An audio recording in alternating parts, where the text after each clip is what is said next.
gouvernement. Et il vous adore, et il veut vous protéger. Assurez votre bien-être, il fait même tout pour faciliter le paiement des impôts, contraventions et frais de tribunaux. Comment? Bien, pour le savoir, il vous faut connaître votre homme de paille. Il est né le même jour que vous, et vous ressemble. Il a le même nom, et il vit dans votre maison. Mais vous n'avez jamais su qu'il existait. Vous allez même payer ses impôts et contraventions, mais le pire, c'est qu'il est mort dès le premier jour. De chaque certificat de naissance émerge une personne juridique, ou plutôt une fiction juridique, qui a le même nom, pour vous amener à croire qu'il s'agit de vous. Donc, il y a un vous, humain, et un vous, papier, plus communément appelé un homme de paille.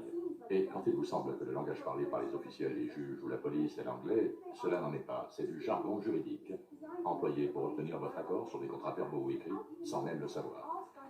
Tout provient du Black's Law Dictionary. Par exemple, lorsque la police vous demande « Vous comprenez ?» vous allez dire « Oui ». Mais ce qu'ils disent vraiment est « Acceptez-vous de vous subordonner à notre autorité ?» Oupsie daisy. Vous venez juste d'entériner un contrat verbal avec eux, ces futés agents du gouvernement. Savez-vous qu'à chaque fois que vous enregistrez quelque chose, vous en cédez la propriété à la personne de l'administration? Absolument.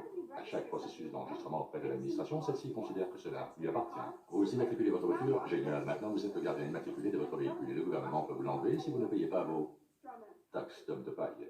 Vous attendez un joli coupon? Eh bien, alors il vous faut signer pour votre petit chéri un certificat de naissance et tout le processus peut recommencer en créant un nouvel homme de paille pour votre nouveau-né. N'est-ce pas génial? Donc quand Junior va grandir, il va pouvoir générer des revenus exactement comme vous. La signature du certificat de naissance représente la déclaration de votre enfant à l'administration et le place ainsi sous la tutelle de l'État. Et si celui-ci n'est pas content de l'éducation que vous lui donnez, il s'arrogera le droit de changer les règles ou de vous en enlever la garde. Pas assez d'école, non déclaré, trop bruyant, et ce sera direction des services sociaux pour les petits. Quand vous recevez une facture, elle concerne votre homme de paille, pas vous. C'est pourquoi les factures, les contraventions et les commandements commencent par monsieur, madame ou mademoiselle. Des fois, votre nom apparaîtra en lettres capitales, comme sur les pierres tombales. Ça, c'est parce que votre homme de paille est mort. Et n'est qu'un stupide morceau de papier imaginé bien avant que vous ne puissiez comprendre, encore moins consentir. Quand vous allez au tribunal, vous représentez votre homme de paille, donc vous, l'être humain, allez supporter des coûts, des taxes, des amendes en son nom. L'humain que vous êtes n'a pas besoin de les payer. Mais vous avez passé un contrat avec le tribunal en acceptant de vous présenter en lieu et place de votre homme de paille, de votre personne juridique, ce qui est exactement ce que le gouvernement attend de vous. Tout cela est un peu confus? Ne vous inquiétez pas, le gouvernement ne veut bien sûr pas que vous le sachiez, car si vous en étiez conscient, vous arrêteriez de payer ces choses qu'on appelle taxes ou contraventions, car comprenons bien qu'en vous rendant au tribunal, vous représentez votre homme de paille. Mais vous êtes vous, un être de chair et de sang, votre homme de paille ou personne juridique n'est qu'un bout de papier dont l'existence se matérialise par votre certificat de naissance et vous avez cru que c'était vous. Grand étourdi.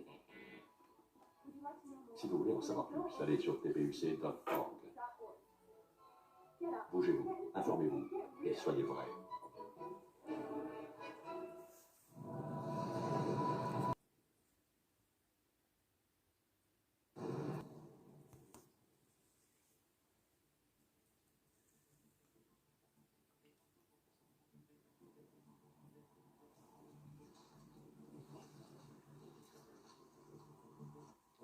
La Terre est géographiquement composée d'un quart de surface terrestre et de trois quarts de surface océanique.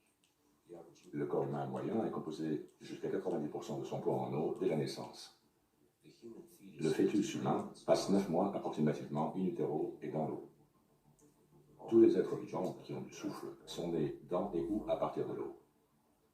La Terre contient environ 368 billions de mètres cubes d'eau.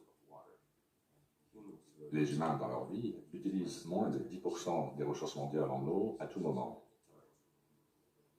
L'être humain moderne moyen utilise environ une centaine de gallons d'eau par jour, ce qui représente 5 fois son poids moyen, plus de 800 livres. L'être humain moyen en bonne santé peut boire jusqu'à 3 gallons d'eau par jour. Tous les mythes les plus anciens, les théologies et les cosmologies, parlent de la création comme émanant de l'eau. Toutes les lois, depuis l'Antiquité primitive, furent écrites pour réglementer séparément la terre et la mer. Les lois relatives à la terre sont devenues la loi de la terre, ou la loi naturelle, ou le droit commun. Les lois relatives à la mer sont devenues la loi de la mer, ou plutôt la loi de l'amirauté, ou la loi maritime, qui est une loi internationale, la même partout dans le monde, peu importe où vous allez. Toutes les lois, depuis des temps immémoriaux, trouvent leur origine sur une base ecclésiastique appelée le droit canonique, inspiré par les lois anciennes et le droit ecclésiastique des rois. La loi naturelle ou le droit commun préserve principalement les droits inaliénables et les besoins des êtres humains qui vivent sur la Terre et qui diffèrent entre les nations. La loi de la mer, ou le droit maritime, ou loi de l'amirauté maritime, accorde principalement le droit légal à mener des activités de banque d'affaires, de corporation, de commerce international. On s'attend qu'un être vivant ne peut pas vivre sur ou dans l'eau pour une période de temps prolongée, et que les océans ont été utilisés depuis l'Antiquité, principalement pour voyager. La réglementation de la mer pour le trafic maritime marchand et le commerce par le droit est devenue nécessaire aux marchands des nations pour faire des affaires au niveau international. La loi de la mer, le droit de l'amirauté maritime, est universel et transcende toutes les frontières et les lois légalement. Ce qui est légal n'est pas nécessairement licite. La loi naturelle ou le droit commun du pays, qui préserve les droits et les libertés des personnes vivantes, est licite. Le droit de l'amirauté ou l'UCC, Universal Commercial Code, est légal et légalise le vol et le meurtre. Dans la Rome antique, une loi de Maxime romaine stipulait que celui qui sera trompé, qu'il soit trompé. Ce qui signifie que la responsabilité de la tromperie est sur celui qui est trompé par celle-ci. En clair, si vous êtes tombé dans le panneau, ou plus communément dit, si vous avez mordu à l'hameçon, c'est votre problème. À l'insu de tous, le droit de l'amirauté, ou le droit international de la haute mer, est arrivé sur la terre ferme comme une inondation, et fait, depuis ce temps, de chaque homme, femme et enfant, des êtres morts dans l'eau. Le mot maritime vient du langage proto-italique de mots comme mer, mare, marée et mari, qui tous signifient l'eau. Ces mots proto-italiques se retrouvent dans des mots comme commerce, marchand, maritime, marin. L'eau qui coule via les courants dans les rivières est dirigée par leurs berges ou banques, banks en anglais. L'eau qui coule dans le monde du droit de l'amirauté maritime est l'argent, parce que l'argent représente l'eau. L'argent est currency, c'est liquide, comme dans liquidité. Money, ou mon œil, mono-œil, ou simplement un œil, est, dans les lois bancaires de l'amirauté, l'élément moteur, le cash flow du système de merchandising et de trafic. Pour naviguer dans ce monde fictif, il doit y avoir des bateaux. Les bateaux naviguent sur l'eau, sur les mers, et quand ils veulent accoster, ils vont dans un port. Lorsque vous branchez votre appareil électronique sur un ordinateur, vous le branchez via un port USB, un port Universal Serial Bus. Le monde de l'Internet est aussi métaphoriquement lié à l'eau. Nous avons le web profond. Et lorsque vous diffusez en direct sur les médias sociaux, vous diffusez votre émission en streaming. Lorsque les navires s'arrêtent dans un port, ils passent par un canal pour arriver au quai, à l'endroit où le navire est attaché. Là, le capitaine du navire soumet au capitaine du port un manifeste d'accostage, une licence et un manifeste des marchandises et services fournis par le navire à quai. Le capitaine du port signe alors le manifeste affirmant que la cargaison est maintenant propriété de la circonscription, ce qui inclut le bétail. Tous les navires sont déclinés au féminin. La femme est un navire. L'homme est le fabricant. Un homme délivre son sperme dans un vaisseau. La femme, elle porte la cargaison. Le sperme et le travail durent 9 mois, jusqu'à la perte des os. Et le sperme, dans la cale, emprunte le canal de naissance jusqu'au port d'entrée, la salle d'accouchement. Selon le Black's Law Dictionary, l'hôpital était aussi une banque et une église. La femme ici a injecté un nouvel élément dans le stock de produits de l'amirauté maritime, dans la cargaison, le bétail. Un médecin détachera le navire de sa cargaison en faisant ainsi un produit, en coupant le cordon ombilical du navire ou du vaisseau, et signera un acte de naissance, un manifeste de naissance, avec l'apposition d'un cachet sur la cargaison, une empreinte de pied ou une empreinte digitale dont l'encre représente le sang. Et après que les informateurs, qui sont vos parents, ont signé le manifeste, ce qui est clairement désigné sur le certificat lui-même, ceux-ci, les informateurs donc, informent le médecin que la cargaison, que le stock est maintenant livré et peut être réclamé par signature. Le médecin signe le certificat, ce qui fait de vous maintenant un disparu en mer, une commodité, une propriété, un stock de marchandises sous forme de cargaison, un produit non réclamé. Vous êtes maintenant légalement mort dans l'eau et votre nom apparaît en lettres majuscules sur tout autre document juridique. Et comme je l'ai dit, légal n'est pas nécessairement licite. Le mot capital, capitole, vient du latin caput, qui signifie crâne, et du mot El, qui est le nom d'après l'hébreu phénicien du dieu romain Saturne, que l'on peut trouver dans la Bible. Avec Capitole, nous avons la colline du Capitole. Golgotha, la colline du Capitole, est à Washington, D.C. César, dans l'Antiquité, a régné depuis une colline, tout comme les présidents, monarques et papes gouvernent depuis une colline. Un gangster peut tirer dans la tête de quelqu'un et dire « je l'ai capé », un euphémisme pour une balle ayant causé la mort à la tête.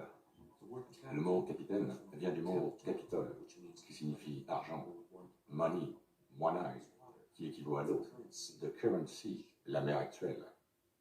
Toutes les entreprises sont fictives. Elles existent sur le papier comme un vaisseau de corps mort, tout comme votre nom en majuscule sur un certificat de naissance. La Constitution des États-Unis fut créée en 1776.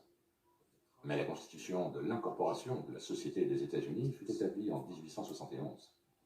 La Corporation des États-Unis fut enregistrée dans le Delaware, Maryland, en 1871 et est devenue les US Inc.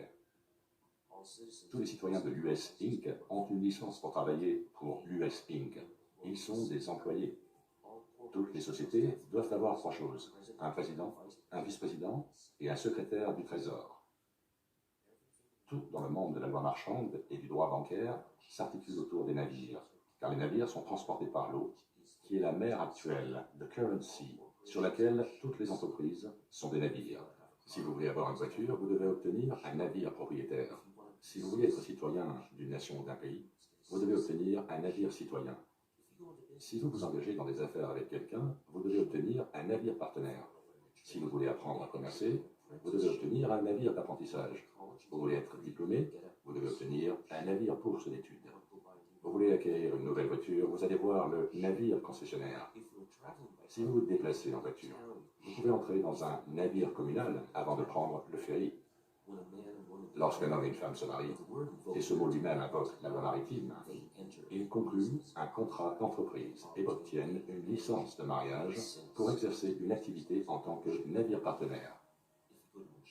Si vous allez dans une église qui est aussi une banque, selon la loi noire, vous vous rendez dans un navire culte. Tout n'est que vaisseau. Un navire fictif créé à partir de rien sur du papier, flottant dans l'océan des lois des banques commerciales d'entreprise, des pirates de la haute mer. Une personne, selon le dictionnaire de la loi noire, est un monstre. Selon le droit canonique, Goyim, traduit de l'hébraïque des nations du Danube, signifie bétail scellé, animal, bête inhumaine. Selon des sources rabbiniques qui font autorité en matière ecclésiastique ou canonique, droit qui comprend des préceptes talmudiques. Les Goyim n'ont aucun droit. Les lois de l'amirauté s'appliquent à l'autorité du capitaine, qui est l'amiral du navire. Le capitaine, ou plutôt l'amiral, qui a un pouvoir absolu sur le contrôle du navire, peut établir des règles au fur et à mesure.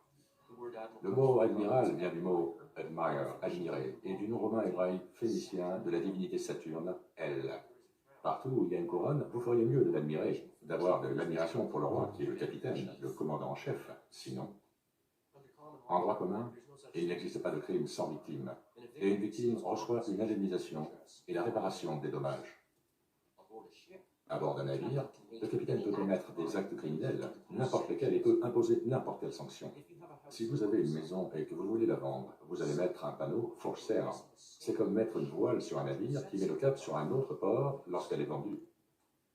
Lorsque vous envoyez un colis quelque part à l'étranger, vous l'expédiez, shipping en anglais, même s'il est plus probable qu'il voyage par la terre. Si vous perdez votre maison, il est dit que votre maison est sous l'eau. Si vous avez des ennuis avec le fisc ou si vous êtes jeté en prison, il est dit que vous êtes en eau trouble et quelqu'un doit venir vous tirer d'affaire, bail you out. Un navire s'arrête dans un port et s'amarre sur le quai, dock en anglais. Lorsque vous vous adressez à un tribunal, votre affaire est placée dans un registre appelé docket. Tous les tribunaux terrestres sont judiciaires. Ce sont des cours de justice opérant sous un mélange de droit commun romain et de droit maritime de l'amirauté sous couronne. Ce sont des navires amarrés sur terre. Ceci est conforme à la loi sur le pouvoir judiciaire de 1789 adoptée par le Congrès qui a fait de tous les tribunaux de district des tribunaux de l'amirauté sous juridiction maritime. Les États-Unis d'Amérique et les États-Unis sont deux entités différentes. L'une est une société, l'autre, les employés de celle-ci. Les États-Unis d'Amérique n'ont jamais gagné leur indépendance vis-à-vis de la couronne pendant la guerre révolutionnaire. La charte de Virginie de 1606 accorda aux colons une licence pour s'installer et coloniser l'Amérique par le roi. Le traité de 1783, après la capitulation de Cornwallis vis-à-vis de Washington à Yorktown, contredit complètement et clairement la notion généralement acceptée et enseignée que l'Amérique a gagné son indépendance par rapport à l'Angleterre. Le premier article du traité de 1783 renonce à toute visée sur les États-Unis, à l'exception du tribut continu au roi, régi par la charte de Virginie de 1606. La charte a été invoquée par le roi Jacques Ier, qui vous a donné la Bible du roi Jacques, King James Bible, et dans la section 9 de cette charte, je cite, « Par conséquent, nous cédons à nos héritiers et successeurs la 5e partie de tout l'or et de tout l'argent, et la 15e partie de tout le cuivre, donc à obtenir ou à avoir, comme il est dit plus haut, sans autre forme de profit ou de compte à nous rendre ou à nous céder, à nous-mêmes, à nos héritiers et à nos successeurs. » La guerre révolutionnaire se termina en 1781, mais le traité de 1783 a été signé 3 années plus tard, ce qui signifie que la guerre n'était pas finie, encore moins victorieuse.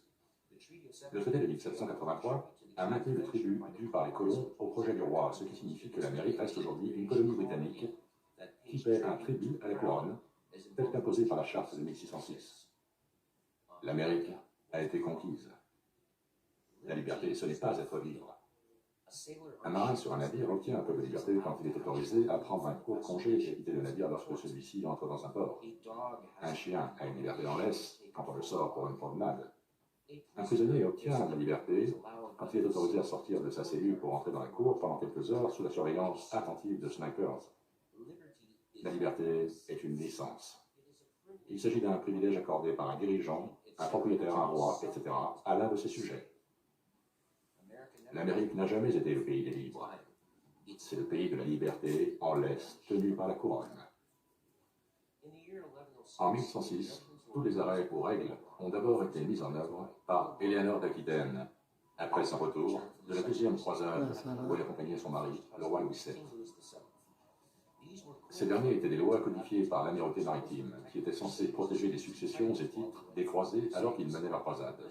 Ces lois étaient basées sur le droit maritime grec de Rhodes, 900 avant Jésus-Christ, appelé Lex Rhodia. Il s'inspirait à son tour de lois maritimes codifiées de manière ecclésiastique par les Phéniciens qui créèrent leur empire maritime marchand en 1586, empire qui dura 1000 ans. En 1666, un gigantesque incendie se déclara à Londres alors que la peste noire faisait des ravages en Europe. Certains historiens pensent que le feu fut déclenché intentionnellement à partir de Pudding Lane pour se débarrasser des bidonvilles et faire place à ce qui sera finalement la City de Londres. Le Parlement, à huis clos et en secret, invoqua l'acte Sestui qui vit de 1540, promulgué par le roi Henri VIII, retravaillé et instauré par Charles Ier. Sestui qui vit est du vieux français qui signifie en anglais This killed that life. Ceci tue cette vie. Cet acte rendait tous les hommes, femmes et enfants présumés et supposés morts, et une fiducie se met en place. Selon le Black's Law Dictionary, Sestui qui vit veut dire qu'une personne dont la vie est équivalente à la durée du trust représente un contrat d'assurance, un contrat avec l'État. La durée de vie d'un trust est de 7 ans, en vertu de la loi sur la responsabilité limitée. Cet acte est un des plus diaboliques, car il élimine chacun d'entre nous et nous donne 7 ans pour récupérer notre vie.